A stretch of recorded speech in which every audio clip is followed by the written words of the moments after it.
ሰላምና ጤና በያላችሁበት ይድረሳችሁ። ውድን የተከበራችሁ ቤተሰቦቻችን እንደምን አላችሁልን? ከሁለተኛው የዩቲዩብ ቻናላችን አዲስ ስፖርት ልዩ የተለያዩ አዳዲስ የዝውውር ጉዳዮችን ልናካፍላችሁ እነሆ ዛሬም በምሳ ሰዓቱ ፕሮግራማችን በድጋሚ ተገናኝተናል። ስለምታደምጡን፣ ስለምትከታተሉን፣ ቆይታችሁን በሙሉ ከኛ ጋር ስለምታደርጉ ከልብ አድርገን እናመሰግናለን። በዛሬው የምሳ ሰዓት ፕሮግራማችን የዝውውር ጉዳዮችን ሰፋ አድርገን ወደ እናንተም የምናደርስ ነው የሚሆነው። በተለይ ትልልቆቹን የአውሮፓ ክለቦች የተመለከቱ እጅግ በጣም በርከት ያሉ የዝውውር ጉዳዮችን እየሰማን ነው። እነሱን እያነሳን ቆይታን እናደርጋለን። እናንተ ከኛ ጋር ስትቆዩ ሀሳብ አስተያየቶቻችሁን ኮሜንት ቦክስ ላይ ልታጋሩ እንችላላችሁ። ቪዲዮአችንን ላይክ፣ ቻናላችንንም ሰብስክራይብ እያደረጋችሁ ቆይታችሁን ከኛ ጋር እንድታደርጉ ነው የአክብሮት ግብዣዬን ወደ እናንተም የማቀርበው። ከመሸጋገሪያ በኋላ በድጋሚ ተመልሰን እንመጣለን። ሀሳብ አስተያየቶቻችሁን ውድ ቤተሰቦቻችሁን ጻፉልን። ትልልቆቹን ክለቦች እነ ዩናይትድ፣ እነ አርሰናል፣ እነ ሲቲ፣ እነ ሊቨርፑልን ጨምሮ ሌሎችንም ክለቦች እንመለከታለን። ትልልቅ ሚዲያዎች ያወጧቸውን ታማኝ የሚባሉ የዝውውር ጉዳዮችን ነው የምናነሳው። አብራችሁኝ ቆዩ።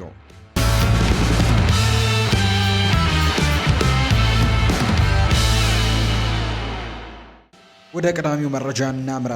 ቶተንሃም ሆትስፐርስ ክሪስቲያን ሮሜሮን በተገቢው ዋጋ የሚለቅበት ሁኔታ ከተፈጠረ ተጫዋቹን ለመልቀቅ ዝግጁ መሆናቸው ተነግሯል። ቶተንሃም ሆትስፐርስ በክሪስቲያን ሮሜሮ ዙሪያ ትልቅ የክረምት ውሳኔ ላይ ሊደርስ እንደሚችል ነው ዘገባዎች የሚጠቁሙት። ዘገባዎች እንደሚያሳዩት ከሆነ ክለቡ ተገቢውን የዝውውር ዋጋ ከቀረበ አምበላቸውን ለመልቀቅም ዝግጁ መሆናቸው ጭምር ነው የተነገረው። እንደ ቶክ ስፖርት ዘገባ ከሆነም እንግዲህ የመረጃ ምንጩ እንደሚለው ከሆነ ስፐርስ ከአርጀንቲናዊው ዓለም አቀፍ ተጫዋች ጋርም ለመለየት ዝግጁ ናቸው። አትሌቲኮ ማድሪድ ከፍተኛ ፍላጎት እያሳየ ይገኛል። ባርሴሎናም ከክሪስቲያን ሮሜሮ ጋር በቅርብ ወራት ውስጥ ስሙ ተነስቶ እንደነበር የምናስታውሰው ነው። ይህ የዝውውር ወሬ በክረምቱ የዝውውር መስኮት የሚጠበቀውን አጓጊ የዝውውር ታሪክም ያደርገዋል ተብሎ እንደሚጠበቅ ነው መረጃዎች ይፋ ያደረጉት። ይሄ ውሳኔ በኦገስት 2025 ከክሪስቲያን ሮሜሮ ጋር የረጅም ጊዜ ኮንትራት መፈራረማቸውን ከግምት ውስጥ ሲገባ ትልቅ ለውጥ ነው።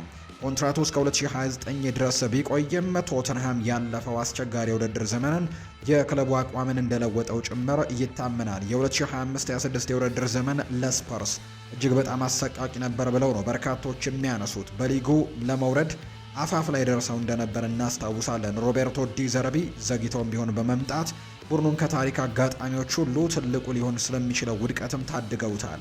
ቶተንሃም ከወራጅ ቀጠናው በላይ በሆነ ደረጃ ላይ ነው የጨረሱት። ዘገባዎች የውድድር ዘመኑን በግርግር በጉዳትና በውስጣዊ ችግሮች የተሞላ እንደነበረም የቶተንሃም ቤት ይገልጹታል። ለአትሌቲኮ ማድሪድ ይህ ፍላጎት ትርጉም አለው።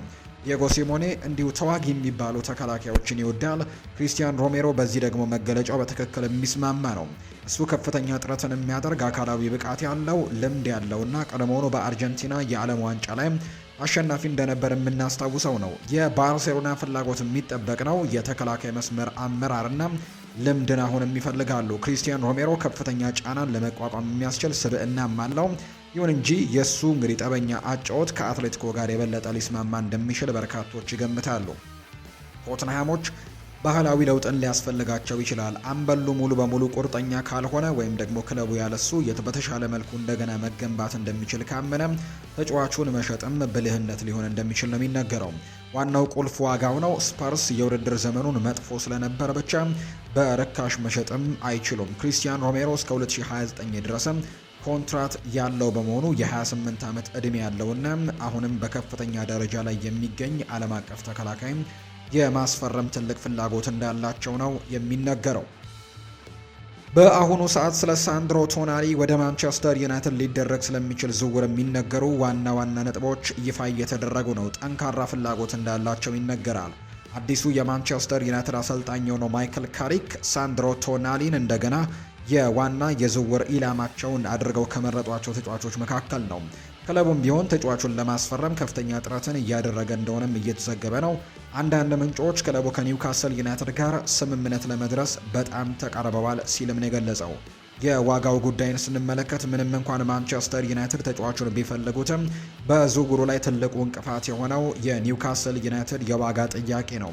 የኒውካስል ዩናይትድ አቋም ከ86 እስከ 100 ሚሊዮን ፓውንድ የሚደርስ ዋጋ ቢሆንም ማንቸስተር ዩናይትድ ይህንን ዋጋ ለመክፈል ቸልተኛ ነው።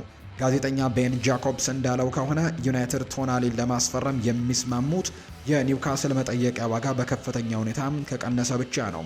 ኤደርሰን እና ቶናሊ ማንቸስተር ዩናይትድ አታላንታን ለቀው ወደ ኦልድ ትራፎርድ የሚያመሩ የብራዚላዊያን አማካይ ኤደርሰንን ዝውውርም በ43 ሚሊዮን ዩሮ አካባቢ ለማጠናቀቅ ቅርብ ናቸው። ካሪክ ቡድናቸው ውስጥም ኤደርሰን እና ቶናሊን በአንድ ላይ በማካተት የመሃል ሜዳ ክፍላቸውንም ሙሉ በሙሉ ማደስ ይፈልጋሉ።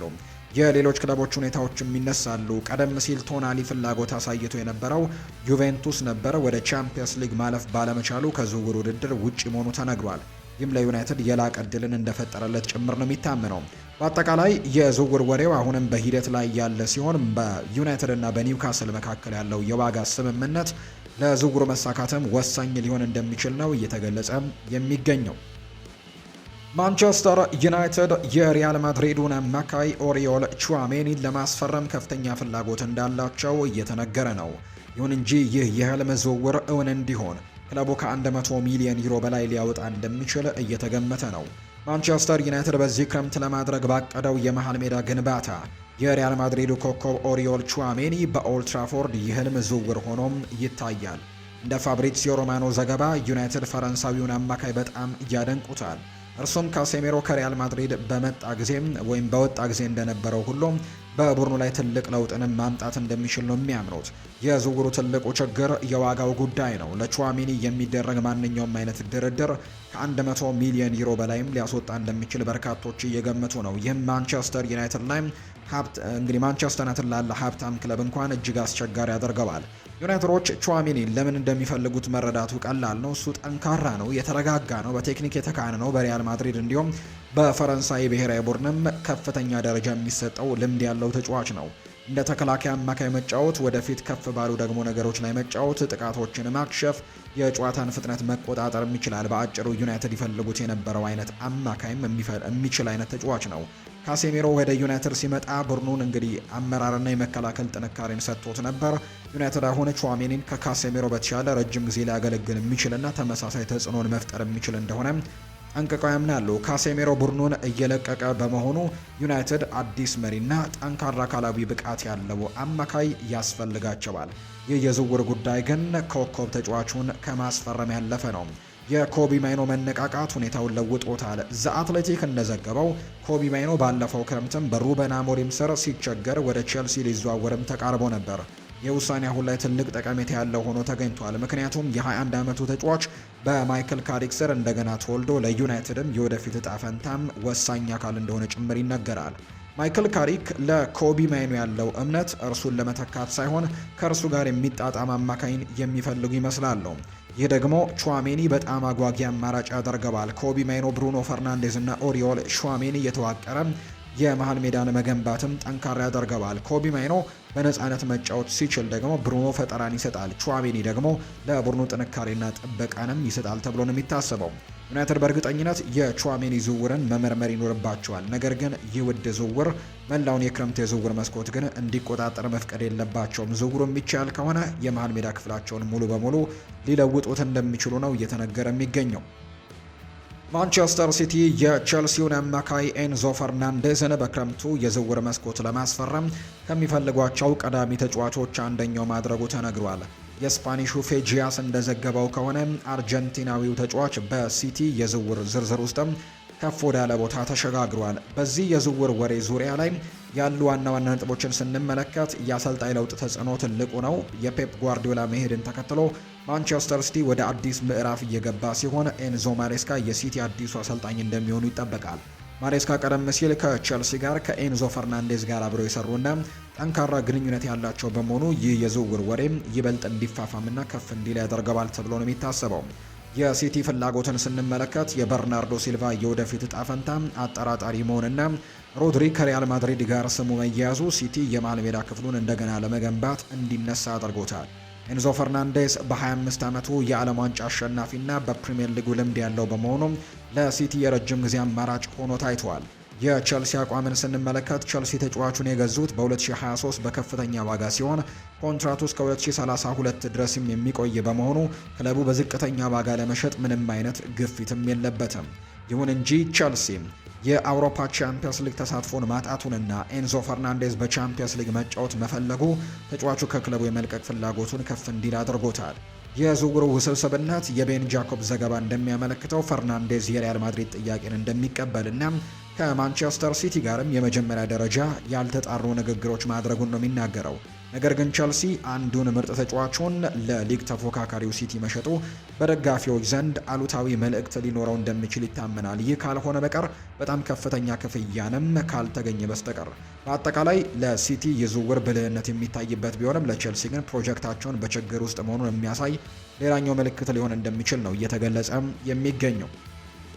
ሊቨርፑል ሞሐመድ ሳላህን ለመተካት አዲስ የቀይ መስመር አጥቂ ማዘዋወርን በዚህ የክረምት የዝውውር መስኮት ዋነኛ ቅድሚያ ከሚሰጣቸው ጉዳዮች መካከል አንደኛው አድርገውታል። እንደዛ ቴሌግራፍ ዘገባ ከሆነ የ19 ዓመቱ የአረብ ለብዚሽ እና የኮት ዲቫር ብሔራዊ ቡድን ተጫዋች ያን ዲያማንዴ የሊቨርፑል የዝውውር ዝርዝር አናት ላይ ተቀምጧል። ከዲያማንዴ በተጨማሪ የኒውካስል ዩናይትዱ አንቶኒ ጎርደን እና የፓሪስ ሰን ዠርሜኑ ብራድሌይ ባርኮላ እንደ አማራጭ እየታዩ ይገኛሉ። የያን ዲያማንዴ የውል ማፍረሻ በግምት 86 ሚሊዮን ፓውንድ ወይም ወደ 100 ሚሊዮን ዩሮ ይደርሳል። ሊያብዚሽ ለቀጣዩ የውድድር ዘመን ለቻምፒየንስ ሊግ ማለፉን ተከትሎ ተጫዋቹን ለመሸጥም ምንም አይነት ግፊት የለበትም። ሞሐመድ ሳላህ ከክለቡ መልቀቁ በሊቨርፑል ላይ በጎል ቁጥር በአመራርነትና በወጥነት ላይ ትልቅ ክፍተትን ጥሏል። አርኔ ስሎት በ2025-26 የውድድር ዘመን የክለቡ የሜዳ መስመር አጥቂዎችን ከቀድሞው የሻምፒዮንነት ዘመን አንጻር ዝቅተኛ የአፈጻጸም ነገሮችን ማሳየታቸውን አምነዋል። የአማራጭ ተጫዋቾቻቸውም አሁን የፕሪሚየር ሊጉ ልምድ፣ ፍጥነትና ጠንካራ የመስራት ብቃት ስላለው ደህንነቱ የተጠበቀ ምርጫ ሆኖ ይታያል። ነገር ግን ኒውካስል ዩናይትድም ከፍተኛ የዝውውር ክፍያን እንደሚጠብቁ ነው መረጃዎች የሚያሳዩት። በቴክኒክ ጥራቱና በአጨዋወት ዘይቤው ደግሞ ከሊቨርፑል ፍላጎት ጋር ይጣጣማል። ነገር ግን ከፓሪስ ሰን ዠርሜንም ለማስፈረም ቀላል አይሆንም ተብሎ ይታሰባል። ዲያማንዴ እጅግ አጓጊው አማራጭ ቢሆንም በ19 ዓመቱ ሞሐመድ ሳላህን መተካት ግን እጅግ ከባድ ኃላፊነት በመሆኑ በክለቡ ከፍተኛ ስጋትም ሊሆን እንደሚችል ነው የሚነገረው። ሊቨርፑል ሞሐመድ ሳላህን የለቀቀው ክፍተትን ለመድፈን ብቻ ሳይሆን ለወደፊት ደግሞ የቡድኑ ጥንካሬ ሲባል ከአንድ በላይ ደግሞ አጥቂዎችን ማስፈረም እንደሚያስፈልገው እየተነገረ ስለሆነ ነው። ቶተንሃም ሆትስፐርስ በሮቤርቶ ዲ ዘርቢ ስር ለሚደረገው ታላቅ የቡድን ግንባታ አካል የማንቸስተር ሲቲውን የክንፍ ተጫዋች ሳቪኒሆን ለማስፈረም ያላቸውን ፍላጎት እንደገና መቀስቀሳቸውን የተነገረው። ቶተንሃም ለብራዚላዊው የ22 ዓመት ተጫዋች ሊያቀርቡት ስለሚችሉት 60 ሚሊዮን ፓውንድ የዝውውር እየተወያዩ መሆናቸው ተነግሯል። እንደ ዴይሊ ሜል ዘገባ ስፐርስ ባለፈው ክረምትም እና ደግሞ በጥር ተጫዋቾች የዝውውር መስኮትም ተጫዋቹን ለማስፈረም ሞክረው የነበረ ቢሆንም ስምምነት ላይ ግን ሳይደርሱ ነበር የቀሩት። አሁን ላይ ክለቡ ከፕሪሚየር ሊግ መውረዱ ተርፎ በከባድ የውድድር ዘመን ካሳለፈ በኋላም በሮቤርቶ ዲ ዘርቢ ስር ለሚደረገው ዋና የቡድን ግንባታ እንደገና ወደ ተጫዋቹ እየተመለከቱ ነው። የሳቪኒዮ በማንቸስተር ሲቲ ያለው ሁኔታ አጓጊ ነው። ከዢሮና በመጣ ጊዜ ከፍተኛ ግምት ተሰጥቶት የነበረ ቢሆንም የ2025-26 የውድድር ዘመን ግን ለተጫዋቹ አስቸጋሪ ነበር። ዘገባዎች እንደሚጠቁሙት በፕሪሚየር ሊጉ የጀመረው 7 ጨዋታዎች ብቻ ሲሆን ጉዳቶችና የቦታ ተፎካካሪነት ተጽዕኖዎችም እንዲፈጠሩበት ወይም እንዲገድቡትም አድርገውታል። ቶተንሃም ይህንን እንደ መልካም አጋጣሚ እየተጠቀመው ወይም እየተመለከተው ነው። ሲቲ ብዙ አጥቂ አማራጮች ያሉት ሲሆን አንቷን ሴሜኒዮ እንደሚመጣ እየተዘገበ በመሆኑ ሳቪኒሆ ከቡድኑ የመውጣት እድሉ ከፍ ብሏል። በተጨማሪም ፔፕ ጓርዲዮላ ከለቀቁ በኋላ በአዲሱ አሰልጣኝ ኤንዞ ማሬስካ ስር ቡድኑ ምን እንደሚመስልም ግልጽ አለመሆኑ ተጫዋቹ ቦታውን ለመከታተልም ወይስ ደግሞ በሌላ ቦታ ላይ ቁልፍ ሰው ለመሆንም መወሰን እንዳለበት እንዲያጤንም እንደተደረገ ነው መረጃዎች የወጡት። ለቶተንሃም ይህ ፍላጎት ትርጉም ያለው ነው። እንዲሁ የክለቡ ደግሞ የመስመር አጥቂዎችም ክፍሎች የላቀ ብቃት ያስፈልጋቸዋል። እንደ ዲያን ኩሉሴቭስኪ፣ ሞሐመድ ኩዱስ፣ ሻቪ ሲሞንስ፣ ዊልሰን ኦዳበርት ያሉ ተጫዋቾች በደረሰባቸው ጉዳት ምክንያት በቡድን ውስጥ የተጎዱ ናቸው። ሳቪኒዮ ፍጥነትን፣ የፈጠራ ችሎታን፣ በተፈጥሮ አንድ ለአንድ የመጫወት ብቃትን ይዞ ይመጣል ተብሎ ይታሰባል። ይህም ደግሞ ዲ ዘርቢ በመስመር አጥቂዎች ላይ የሚፈልጉት ባህሪ ነው። ስፐርስ ደህንነታቸው የተጠበቀ ዝውውሮችን ብቻ ሳይሆን አቅም ያላቸው ተጫዋቾችንም ይፈልጋሉ።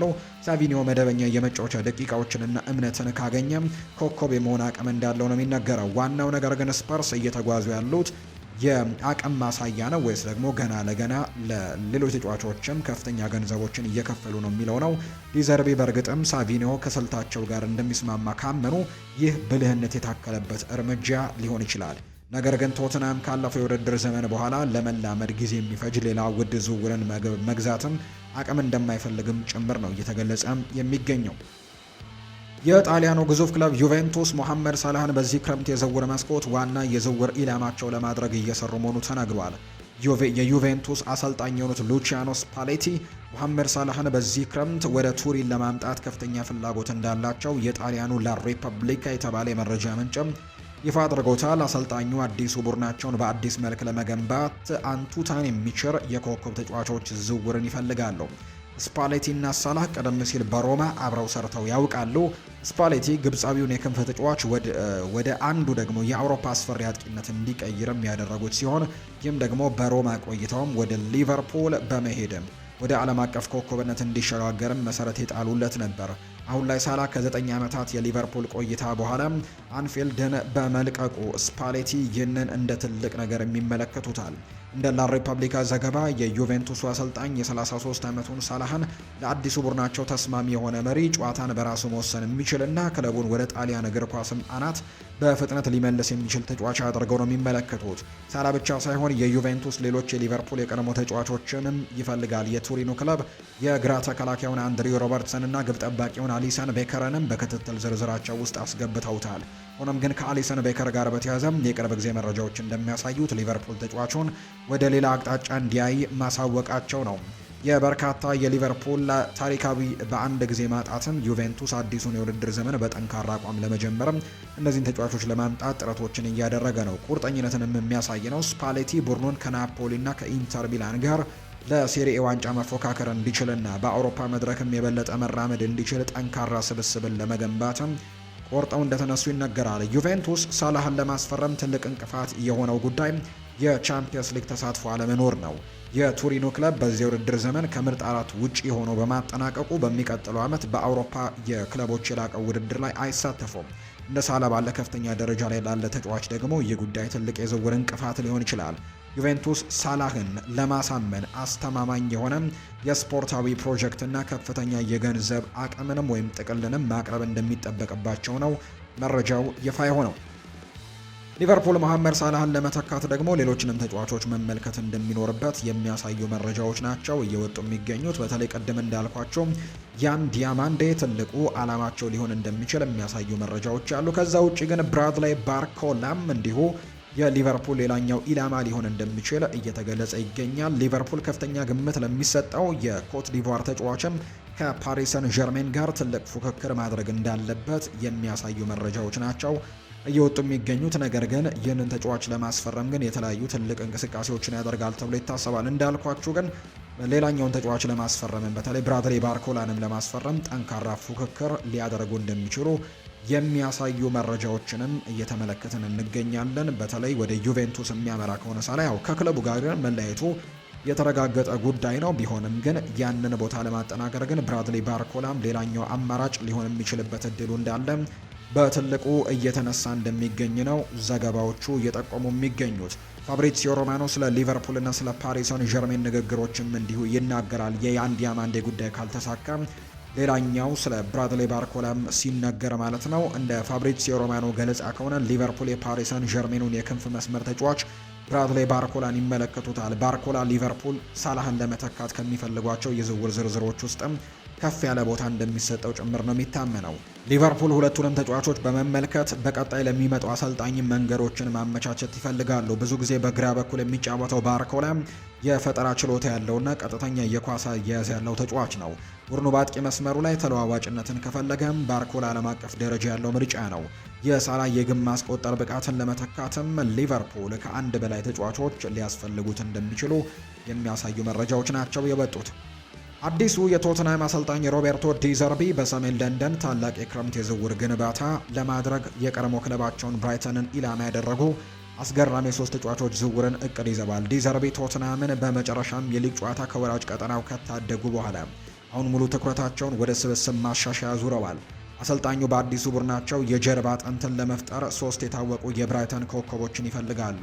እንደዛ ኢንዲፔንደንት ዘገባ ሚጌል ዴላኒ ዘገባ ከሆነ አማካዩ ካርሎስ ባሌባ፣ ተከላካዩ ዣን ፖል ቫን ሄክ እና ግብ ጠባቂው ባርት ቨርት ብሩገን የዲዘርቢ የክረምት የዝውውር ዝርዝር አናት ላይ የተቀመጡ ናቸው።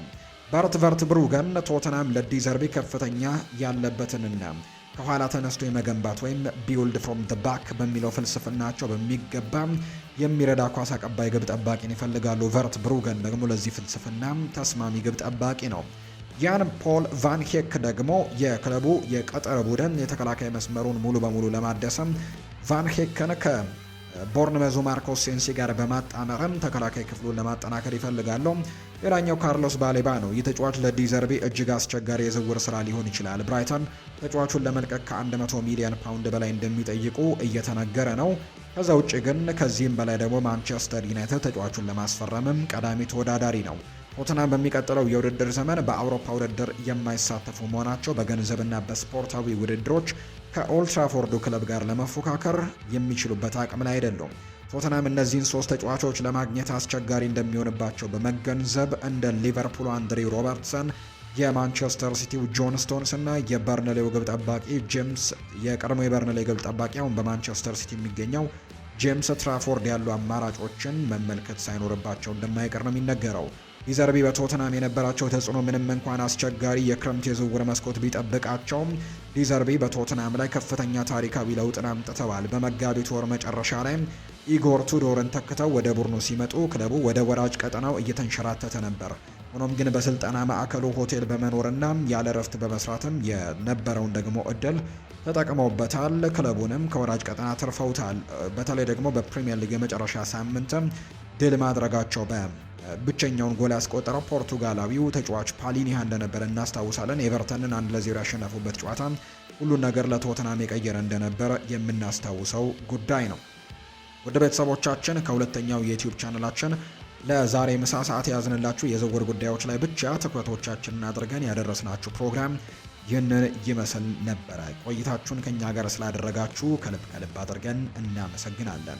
ፏርባሩ ፕሮግራሙን መራሁኝ። የተለያዩ ርዕሰ ጉዳዮችን ያካፈልንበት የዛሬ ፕሮግራማችን ይህንን ይመስል ነበር። ቆይታችሁ ከኛ ጋር ስለነበር ከልብ አድርጌ ነው ማመሰግናችሁ። በቀጣይ ፕሮግራሞቻችን በድጋሚ እንገናኛለን።